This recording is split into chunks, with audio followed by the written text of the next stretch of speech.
Hello everyone, this is me Alisha. Welcome back to my channel, The Daily Style and More, and welcome to my another video.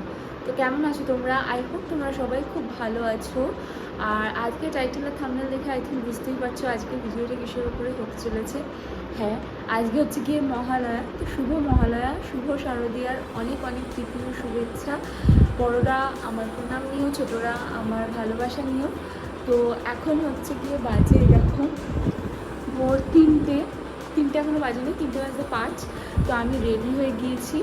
তো তার কারণ হচ্ছে গিয়ে আমি যাব গঙ্গায় তর্পণ করতে। তো মহালয়াটা গেল বছর থেকে আমার কাছে একটু অন্যরকমের। এর আগে অবধি মহালয়াটা অন্যরকম ছিল। সকালবেলা উঠবো, বীরেন্দ্র কৃষ্ণ ভদ্রের সেই গলা, সেই সুর, কিন্তু এখন সেগুলোও শুনি না সেটা নয়, কিন্তু এখন তর্পণে যাই, যেটা হয়তো এতটা তাড়াতাড়ি আমার জীবনে না আসলেই ভালো হতো। কেউই চায় না তর্পণে যেতে। যাই হোক, আমাকে যেতে হচ্ছে, কোনো অসুবিধা নেই। যাই হোক, তো কী করবো কী না করবো সেগুলোই তোমাদের সাথে শেয়ার করব। অনেকটা সকাল, সো খুব ইকো হচ্ছে আমার কথাটা, তাই আমি একটু আস্তে কথা বলছি। সো এখনও অবধি কেউ ওঠেনি, 3:30 নাগাদ সবাই ওঠে। সো একটুখানি আস্তেই কথা বলছি। শান্তনু গেছে বাথরুমে, শান্তনু আর আমি যাবো গঙ্গায়।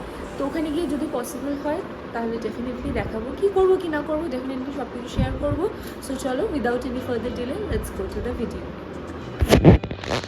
তো আমি এই যে দেখতেই পাচ্ছ যে জামাটা পরেছি, basically it's a night dress. তো আগের বছরও আমি একটা নতুন নাইট ড্রেস পরে গিয়েছিলাম তর্পণ করতে। তো এবছর একটা নতুন নাইট ড্রেস তর্পণের জন্য কিনে রেখেছিলাম, তো ওটাই পরলাম। পুজোর মোট কথায় নতুন জামা, এইটা দিয়ে শুরু করলাম। তো এটা পরেই, কারণ তর্পণে নতুন জামা কাপড় পরেই তর্পণ করতে হয়। তো দেখতেই পাচ্ছ একদম রেডি হয়ে গেছি, এখন জাস্ট বেরোবো। তো চলো,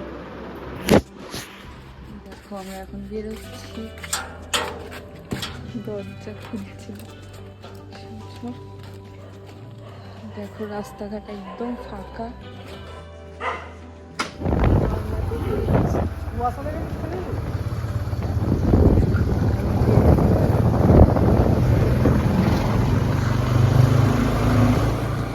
তো আমরা 3টে নাগাদ রওনা হয়ে গিয়েছিলাম ঘাটের উদ্দেশ্যে। আমরা গিয়েছিলাম আহিরিটোলা ঘাট, কারণ আমাদের বাড়ি থেকে সব থেকে কাছে পড়ে ওটাই। তো আমরা গিয়েছিলাম যখন তখন অন্ধকারই ছিল, দেখতেই পাচ্ছ। আর আমরা খুবই একটা বেশ ফুরফুরে ঠান্ডা হাওয়া কিন্তু বইছিল, যেটা দেখতে খুব ভালো লাগছিলো। আর এখানে দেখো লাইটসও সব লাগানো হয়ে গিয়েছিল সেদিন। আর এবার দেখো এখানে আমি তর্পণের জন্য ফার্স্টে স্নান করতে হয় তর্পণে। তো স্নান করে 3বার ডুব দিয়ে স্নান করে উঠে আসলাম, কারণ আমি না ভালো করে গঙ্গায় ডুব দিতে পারি না পুরোপুরি। যতটা পেরেছি ততটাই করেছি। আমার একটু ভয় লাগে, আর একা ছিলাম তো আরোই ভয় লাগছিলো। তারপরে আমি আমার তর্পণে যা যা রিচুয়ালস হয় সবটা করলাম। আর আমি একটু তাড়াতাড়ি গিয়েছিলাম, কারণ পরের দিকে প্রচণ্ড বেশি ভিড় হয়ে যায়। এরপরে বেলার দিকে আমরা পাস আনতে গিয়েছিলাম।